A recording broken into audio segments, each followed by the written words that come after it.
increase your English vocabulary. So welcome one, welcome all, as we take this thing live here and I get everything set up.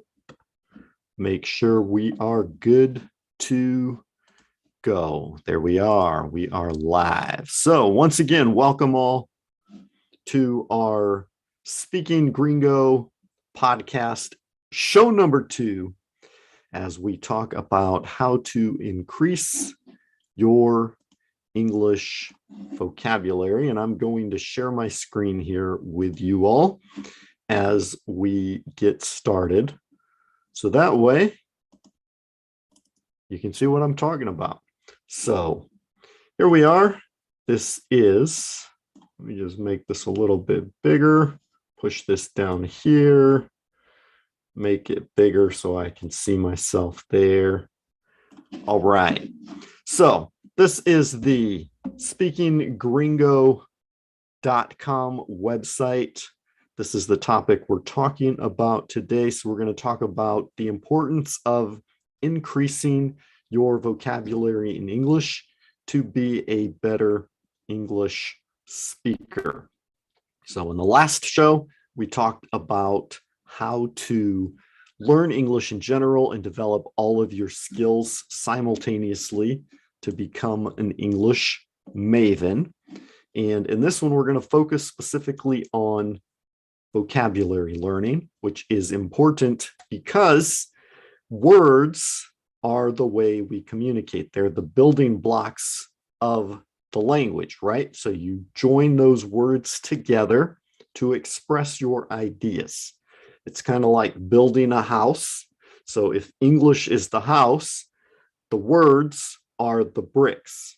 So to communicate more effectively, you have to learn the words that you want to use to speak, to express yourself, right? Because when you don't know the right word, you aren't able to express your ideas. So the example I like to use is, let's say your grandmother has hepatitis, but you don't know the word grandmother in English, and you don't know the word hepatitis. So you could use other words that you know. You could say something like, my mother's mother is sick, right? You know the word mother, you know the word sick, so you can still express your idea. So that's what you have to do as an English student. Take the words you know to express yourself, but then make note of the words that you don't know or could have used and go learn those. So every day as you learn new words and increase your vocabulary, you can express yourself better in the language. So it's important that you increase your vocabulary, learn new words, and that way you can say what you want to say. So in Portuguese, for example, using that example, my grandmother has hepatitis, minha avó tem hepatite. If I don't know those words, I could say, a mãe da minha mãe, which is my mother's mother, my grandmother, está doente, is sick, right? So then I would go and learn the word for grandmother. I would go and learn the word for hepatitis, and then I could express myself. So that's why it's important to increase your vocabulary. Now, who's this for? This is for students at every level. It doesn't matter if you're a beginner English student or if you're an advanced English student, you still want to consistently be developing your English skills. Even native speakers learn new words. I think the statistic is that the average person, adult, after they graduate from college, learns 50 new words a year. Now, that's not very many, but at least you're constantly progressing and growing, and your vocabulary is getting better. Typically, when you're in a new environment, let's say you've never been in a hospital before, and then suddenly you have to go. Now you learn all the words that are in that environment to communicate with people. You can also learn by reading. Reading is a great way to increase your vocabulary. So as you're reading, you see new words that you might not have been in contact with before. So it's a passive way of learning, but at the same time, when you're reading, you see those words. It's different than if you were speaking or writing, for example. So those are active abilities. When you're speaking, you're writing, you're doing something. When you're reading or you're listening, that's passive. But at the same time, that's where you're going to hear words that you don't yet know. So when you, for example, you're writing, you only use the words you know, like my mother's mother is sick. Now, when you're reading, you see my grandmother has hepatitis. You're like, those are the words that I needed to express myself. So that's what I did when I was learning Portuguese. There was a magazine that I read a lot. It had several articles in it. It was around a specific theme. So I would read an article and I would underline all of the words that I didn't yet know.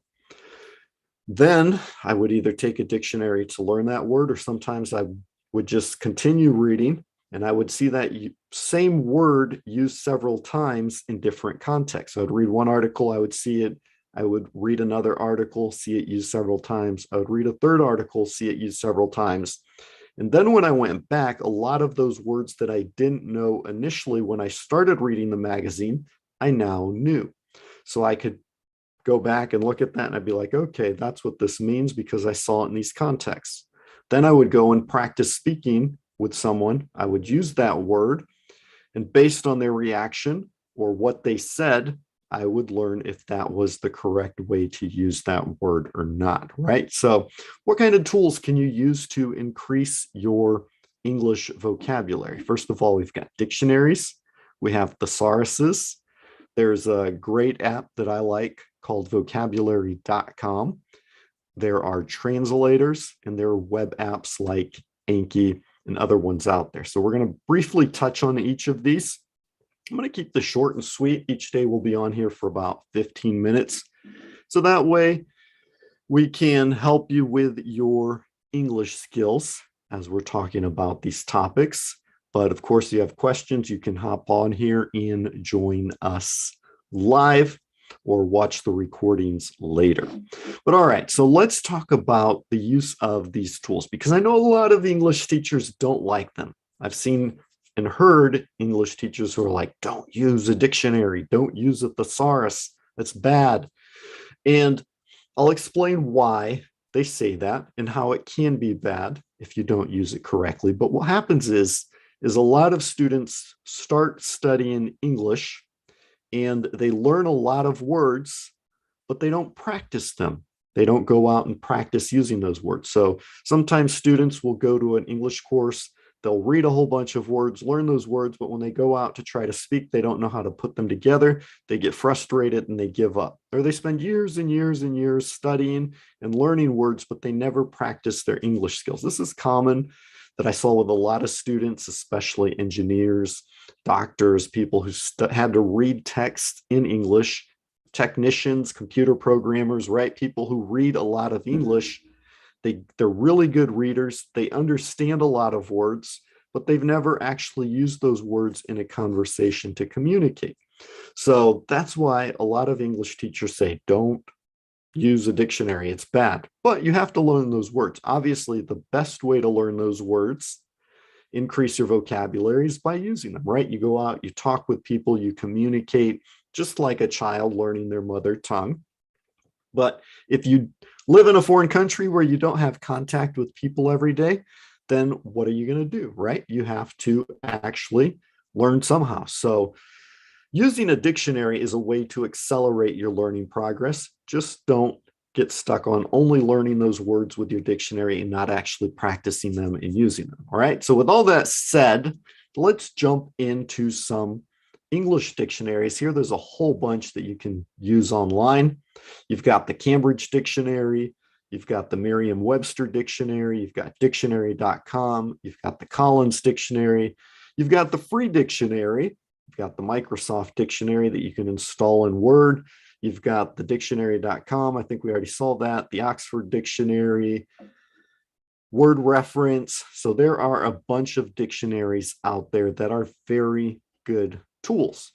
Now, the difference between a dictionary and a thesaurus is that a thesaurus typically shows you other similar words. So it shows you synonyms, words that are similar, and it shows you antonyms, words that are different. So let's take a look at a sample here. We'll look at Vocabulary.com, which is a way for you to learn new words. You can see me here. I've logged in and it's got my name there. I like Vocabulary.com because even for myself as a native English speaker, it tests my level. It finds all the words I know and probably don't know, and it starts showing me the words that I don't know. So I can practice them. I can play the little game. And if I make mistakes, it continues showing me those words so that I practice that word over and over till I learn it, right? You learn a new word and right away you forget it. But if you practice it over and over consistently, you internalize that word.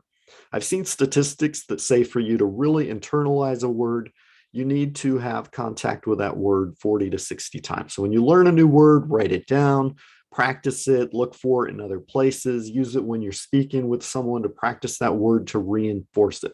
That way you won't forget those words. So that's what Vocabulary.com does. And they have a bunch of tools here, but we're just going to jump into the dictionary.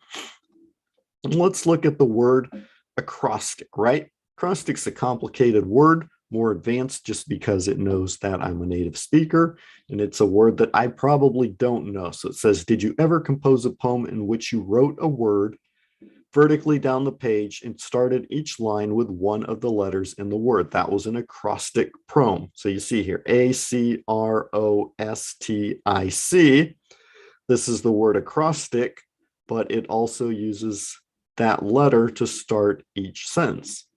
So here you can see here are the pronunciation. If we click on it, it gives us a bunch of examples. It says there's an 81% chance that you know this word. So the computer, Vocabulary.com, thinks I might know this word, but I probably don't. So they're going to ask me, and then I'll play the game. And if I get it right, then it's like, oh yeah, David knows this word. Let's show other words that he might not know. If I don't know it and I get it wrong in the game, then it will continue to show me that word over and over until I learn it. So you can see the definition of acrostic is a verse in which certain letters, such as the first in each line, form a word or message. So it's a noun, right? So you can see all the different ways this word is used. Let's take another common, easy word like, trying to think of a word that would have a bunch of different meanings. Get. All right, get is a common one. I think there's over 69 different meanings for the word get. So here's a brief explanation of the word, all the definitions, usage examples, and the word family, right? So let's look at the definition. As a verb, means come into the possession of something concrete or abstract. She got a lot of paintings from her uncle. So it shows us the synonyms. This is like a thesaurus: acquire, find, incur, obtain, receive. Those are words that are similar. Shows us 97 different types. So here you can see it's used as a verb quite a bit, specifically because the word get can be a phrasal verb, right? Get up, get down, get over, get around, get by. So you have lots of different meanings for the word get. Just continue scrolling down here. So here they show us 37 of these different meanings. All right. Get can also mean irritate. Her childish behavior really gets to me. His line really gets to me, to get under one's skin. All right. So this is a very nice dictionary that gives you the meanings of the words, gives you lots of examples, and you can add them to word lists that you want to learn. And you can also play the game. Now, we're not going to dive into just Vocabulary.com. I'm giving you a brief overview. If you guys like this specific example and you want to dive into it more, just leave a comment and let me know. And in another one of our shows here on the podcast, we can talk about specific tools. All right. So we're just kind of going general here. You tell me what you like, what you don't like. We'll improve these podcast shows and make them better for you. All right. So if you have a specific, you want to know more about, well, David, let's talk just about dictionaries. We can dive into that and look at dictionaries. You want to say, hey, David, let's look just at thesauruses. Let's dive in and look at thesauruses. We can dedicate a whole podcast show to talking about any one of these things. If you have a specific word that you want to know about, hey, David, we want to know more about the phrasal verbs you've made with get, we can talk about that. All right. So one last tool here I want to talk about are translators. Translators are great because they don't give you all of the meanings and definitions. They just translate the word in that specific content, right? So if I put in a word here, let's just take an easy word that everybody knows, like the word love, and we translate it into another language, like, let's see, Portuguese, amor, right? Or if we invert it, we type in amor, it gives us the word love. So let's make a sentence here. Eu amo comer açaí, right? I love to eat açaí, the açaí berry. So it translates for you exactly what those words mean. So you want to say my grandmother has hepatitis, you could just put it in here and it would tell you my grandmother has hepatitis. Can't even spell right. Translate it. Minha avó tem hepatite, right? So that's how you can learn words. This was I had a student, one of my very first students did this. We had a bunch of people come down to Brazil. And so I took a bunch of my English students to help them out as translators. And this one guy went along. He was really new, just started learning English, but he wanted to be there. So he would go and talk with people using all the words he knew. And then he would run home at night, write down all the words he didn't know and study them and learn them. And then the next day he would go back and practice all those new words that he had learned, take his little notebook along, try using them. And then he would write down other words he didn't know. Now he'd go back and learn those again. So it's a great way for you to increase your vocabulary, express yourself better, and improve your English. Over time, he eventually became an English teacher. And now, as far as I know, he's still a private English teacher in Brazil. So increase your vocabulary, learn those words, use your tools, your dictionary, your thesaurus, your translator, and then practice using those words because that's one of the quickest ways to accelerate your English learning process. Another tool that you can use is Anki. Just want to point this out here. It's similar to Vocabulary.com, except this doesn't actually give you the definitions. You take the words that you're learning and input them, and it'll allow you to practice those vocabulary words using a spaced repetition system so that you don't forget those words. So that's it, my friends. That is what I have for today, talking about increasing your vocabulary to improve your English. So leave a comment. Let me know what you thought of this podcast episode. If it was good, if you liked it, let me know what you liked about it and why, so we can continue doing this, because I'm just testing different things to see what you like and what you don't. If you don't like it, let me know and we'll try different things. So I'm just experimenting here.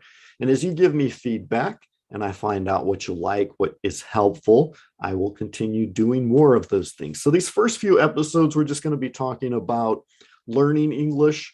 Later, we'll jump into different tools you can use. Then we'll break down into the words. We'll have sessions on expressions. We'll have expressions to help you with your pronunciation. We'll have sessions to help you with, what are we talking about here? Okay, so I already said learn vocabulary, learn expressions, learn the grammar, improve your pronunciation. We'll have sessions on reading. We'll have sessions on writing. We'll have sessions on listening. We'll have lessons on speaking, because we want to help you develop all of those areas of improving your English so you are a well-rounded English student. All right. So again, just give me your feedback. Let me know what you liked, what you didn't, and that way we can make each of these Speaking Gringo podcasts better and better for you, right? I've been teaching English for like 20 years. when I was down in Brazil. So I already know a lot of things that work, but obviously this is a different format than being in the classroom. So I'm just testing this out here. I hope you like it, and I want to improve it and make it better for you. So once again, this is Dave Bailey signing off for episode 2 of the Speaking Gringo podcast. And I look forward to seeing you in our next show. Have a good day. Bye. All right, I'm still here, so y'all are going to see me. All right, see y'all later. Bye-bye.